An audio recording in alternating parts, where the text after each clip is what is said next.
Bom dia a todos, estamos iniciando aqui mais um momento de aula, mais um momento de diálogo, mais um momento juntos para crescermos, avançarmos e cumprirmos todo o nosso projeto junto a essas aulas e diálogos e expansões filosóficas. Hoje vamos tratar de Friedrich Nietzsche. Friedrich Nietzsche tratando sobre o pós-idealismo e a antropologia na perspectiva e proposta de Friedrich Nietzsche, ok? Mas antes de entrar no conteúdo, quero te pedir que faça três coisas.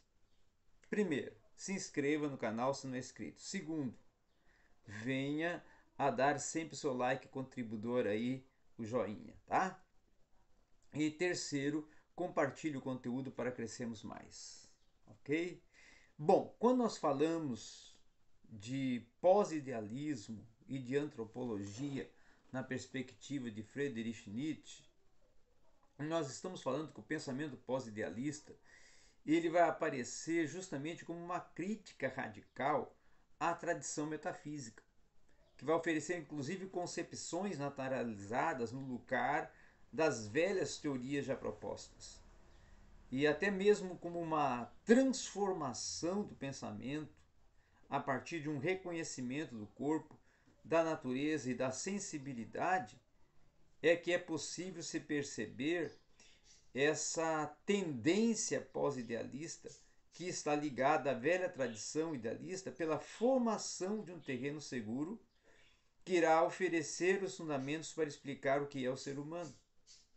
Então, a antropologia apenas ela pode emergir do sentimento vertiginoso em a relação à ausência de quaisquer fundamentos que sejam, e esse novo terreno para pensar o ser humano, ele tem de ser formado pela sensação de um desamparo teórico. Então, o pensamento posterior à obra de Immanuel Kant, marcado por uma crescente fundamentação da existência humana dentro da natureza, ela vai permanecer num tipo de mansão cósmica que vai impedir o surgimento da questão relacionada com o ser humano em sua problematicidade antropológica. Agora, o desvio vai ocorrer no aspecto radical da questão antropológica, pois o ser humano vai passar a reocupar a posição de um fragmento dentro de um todo que vai se pretender como verdadeiro e genuíno objeto o filosofar, certo? Então, ainda que em meio ao idealismo, esse defender a razão do mundo, Engels, até subtraindo as ideias de pessoa e sociedade concreta, e mais tarde concebendo a alma como real, vai resultar daí a identificação de um proposto interno e externo que impedirá a formação de uma antropologia concreta. Então, o pensamento hegeliano vai conceber um humano como um princípio no qual a razão do mundo vai chegar à sua autoconsciência plena. Tá? É nesse sentido que, segundo Martin Buber, né, o filósofo judeu Martin Buber, as contradições da vida e da história não vão condizer ao questionamento antropológico, mas vão se explicar pela astúcia da ideia. Então a filosofia hegeliana ela não reconhece limites para o conhecimento. E aí as ideias de estado perfeito que vão gerar a consumação do ser e essa metafísica perfeita vai sugerir uma consumação do conhecimento fornecendo uma mansão cósmica ao ser humano, que é uma proposta, essa mansão cósmica é uma proposta de Friedrich Nietzsche, tá? O resultado disso, então, vai ser um novo enfraquecimento do caminho que vai pretender uma constituição de antropologia filosófica. Com isso, é que, mais tarde, o Nietzsche, no enfrentamento da experiência de solidão e de o homem poder sentir o drama de sua existência, na qual a problemática antropológica ganha profundidade, ele começa a compor a sua antropologia filosófica. Então ele começa a propor com um reconhecimento da impossibilidade de dominar o mundo em suas próprias obras e o sujeito enfrentar a necessidade de um novo horizonte interpretativo acerca de si mesmo. E Martin Buber vai afirmar que o fracasso da alma vai ser enfrentado nos campos da técnica, da economia e da política. Então a experiência de miséria que vai ser advinda da guerra vai aparecer como uma possibilidade de destruição de todos os contextos que vão levar a suspeita sobre os reais avanços da humanidade e a estrutura dos modelos da tradição que vão conduzir as nossas práticas até o presente. Então a incapacidade de dominar a si mesmo vai levar também ao reconhecimento de que no ser humano vão habitar forças que não podem ser sujeitadas. Com isso, uma pequena porção da vida humana vai aparecer como manejável pela vida consciente. O enfoque da antropologia filosófica para se pensar o ser humano vai exigir que se leve em conta muitas vezes a racionalidade e a irracionalidade. Esse sentimento, o corpo, a natureza, a consciência e o inconsciente. Tá? Nesse sentido é que vai surgir um horizonte interpretativo que vai apontar para uma compreensão que nós vamos denominar de integralizadora de múltiplos discursos. Então essa antropologia filosófica ela vai estar voltada, direcionada para uma exposição de todo o ser humano numa nova imagem, onde não vai poder oferecer uma resposta no aspecto definitivo. Ao experimentar uma dramaticidade da pergunta pelo ser humano e as suas infindáveis perspectivas apresentadas pelos diferentes saberes, o ser humano vai passar a ser pensado e construído um pensamento sobre o ser humano a partir de 4 expressões e ações: a incerteza, a temerosidade, a indefinição e a inconstância. Tá?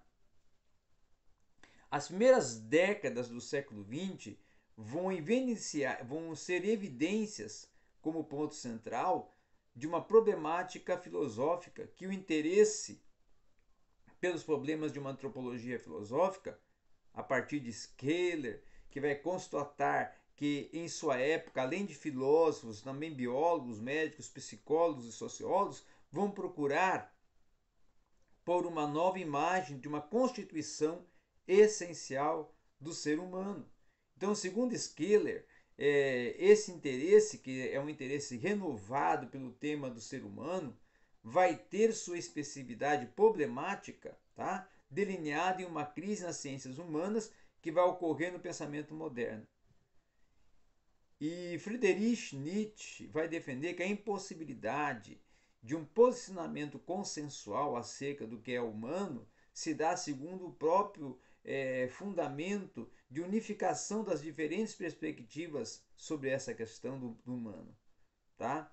E ele também vai dizer que o ser humano recebe o mesmo, ao menos 3 aspectos ou definições que entre si se excluem.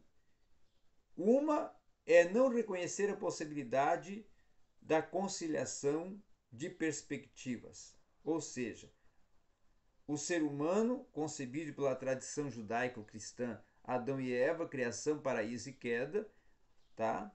O ser humano na antiguidade clássica, o Logos, e o ser humano na perspectiva da ciência, da natureza e da psicologia genética, o homem como resultado tardio de uma evolução do planeta.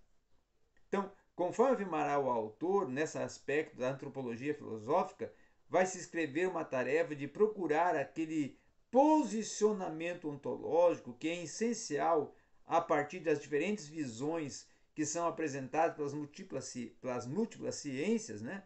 Como a antropologia, frente à dificuldade de estabelecer-se um posicionamento consensual acerca do ser humano, que vai apontar para a tarefa filosófica de um reconhecimento, que muitas vezes é um saber que se enriquece com as diferentes visões acerca do que pode o ser humano.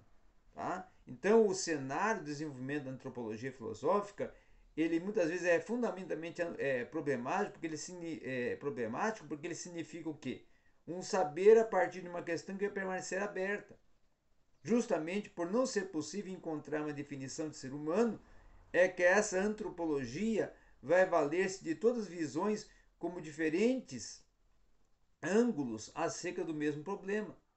Então, Schiller, que a partir de um pensamento contemporâneo, que o ser humano vai reconhecer estar sempre em posse diminuta de um saber rigoroso sobre seu ser, nesse reconhecimento vai emergir a necessidade de colocar a questão pelo ser humano de uma outra forma, sem uma sugestão teológica, filosófica ou científica natural, em que a nova consciência vai ser formada a partir da experiência de diferentes ciências do ser humano para formar uma nova compreensão sobre si mesmo.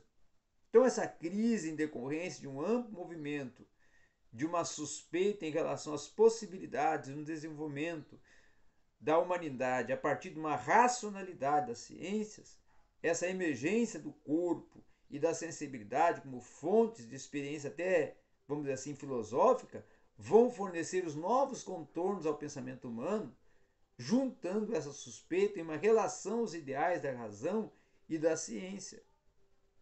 E vão ganhar força crítica religiosa como uma base para o desenvolvimento de uma perspectiva considerada antropológica.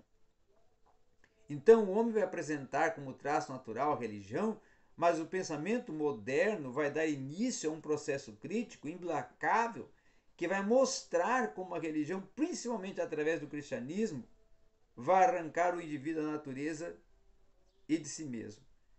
Então, a essência da religião como dependência do humano em relação ao mundo não natural vai ser encoberta pela projeção humana em Deus e pela perda ou fuga do ser humano.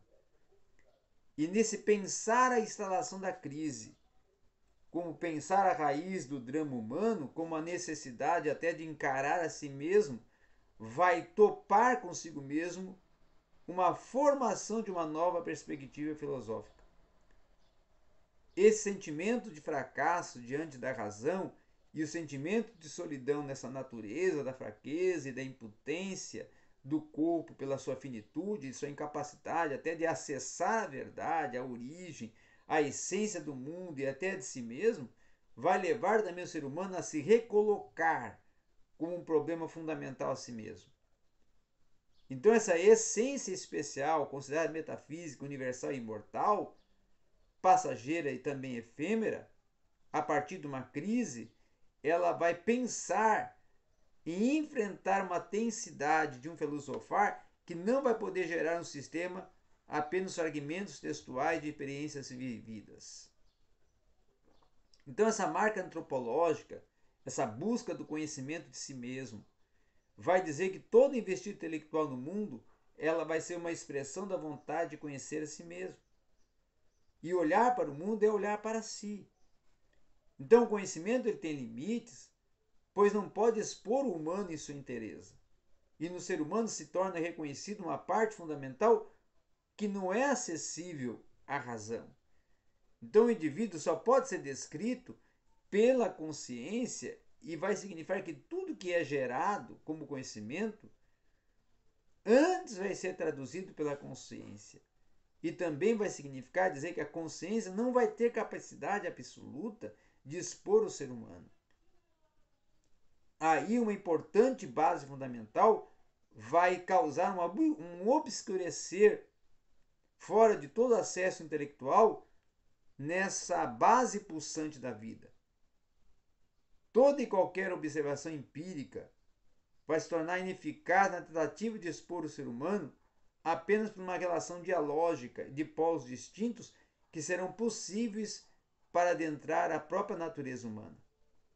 Aí é que Nietzsche vai dizer que, conforme a antropologia filosófica, há uma essência por trás de traços externos e acidentais, que até a modernidade vai ser comum acreditar que o homem vai apresentar uma essência imutável e que as coisas do mundo empírico não vão poder afetar a alma. Mas o saber antropológico, segundo Friedrich Nietzsche, tal como se forma depois da crise moderna, ele pensa a existência a partir do contraditório, do que não pode ser fixado em um sistema filosófico ou uma estrutura de saber. E essa problematicidade da questão, ela vai surgir quando o cenário para a construção de teorias não mais poderão oferecer respostas a perguntas pelo próprio ser humano.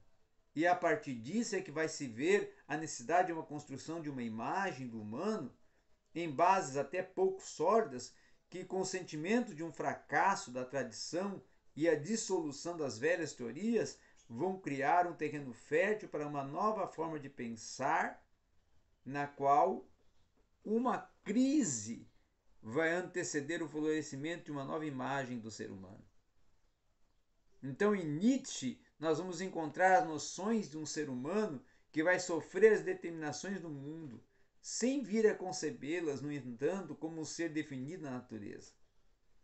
O autor que declara a morte de Deus vai suspeitar dos valores morais e vai colocar em xeque essa ciência, a arte, a cultura, a religião, a política, e vai se transformar em uma importante figura para compreender a guinada antropológica e o reposicionamento da filosofia no que podemos dizer respeito ao ser humano.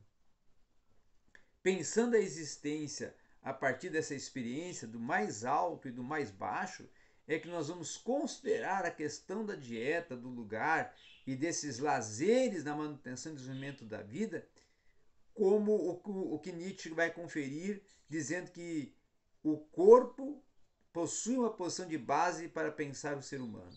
E o que é humano só pode ser compreendido desde perspectivas sem promessas de uma segurança de uma tentativa de tematização filosófica. E uma segurança sem respostas e de noções que vão nortear essa tentativa de uma tematização filosófica também.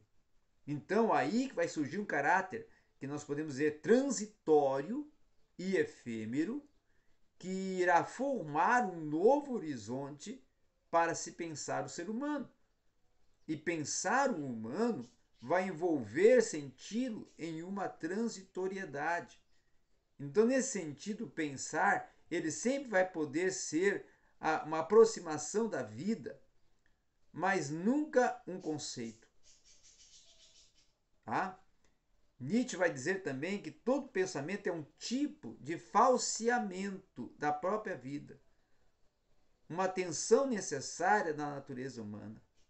Então, essa problemática humana vai permanecer sempre aberta em decorrência de uma formação, de uma consciência da impossibilidade e de uma resposta definitiva. E essa fragilidade fundamental não irá anular a importância do ato de conhecer e nem vai trivializar a investigação da pergunta pelo ser humano. Então, por causa de Nietzsche, a questão antropológica vai passar a ser tratada como problema filosófico independente. E essa reviravolta, na forma do pensar, ela vai estar fundamentada em um contexto de intensa crise entre os pensadores modernos, e a própria expressão desse convite vai gerar uma perspectiva de insegurança e uma suspeita até dentro da relação às velhas formas do pensar e do viver. Então Nietzsche vai dar pistas de como se pode pensar o humano sem cair em sistemas ou tratados filosóficos. Ele vai propor que as formas que, em vez de aproximar o pensamento da vida e da efemeridade do tempo, que muitas vezes se esvai em qualquer tentativa de captar em conceitos, acabam muitas vezes afastando o sujeito da possibilidade de formar uma imagem de si mesmo. Então, as formas aforísticas vão aparecer como os limites entre a vida e o texto. E o aforismo vai se tornar uma expressão conceitual, fragmentária e provisória que, por sua marginalidade, vai se aproximar a um sentimento da existência. Então, o pensamento nietzschiano, ele vai seguir um movimento de declínio metafísico próprio do século XIX e uma singularidade de uma perspectiva que vai estar em não aplicar o reducionismo para se conceber um centro de suas reflexões ao humano como um ser problemático. E esse ser humano vai ser obscuro e velado e vai se tornar um animal não fixado. É um algo em devir, com tais noções de uma relação e de uma reflexão fixada em conceitos que vai ganhar um caráter de uma inconstância e também provisoriedade. Tá? Então era isso que nós tínhamos para falar dentro da proposta do pensamento nietzscheano, tá? Friedrich Nietzsche, dentro da perspectiva da filosofia alemã, dentro desse pós-idealismo alemão, abordando uma construção de uma antropologia filosófica. Obrigado a todos.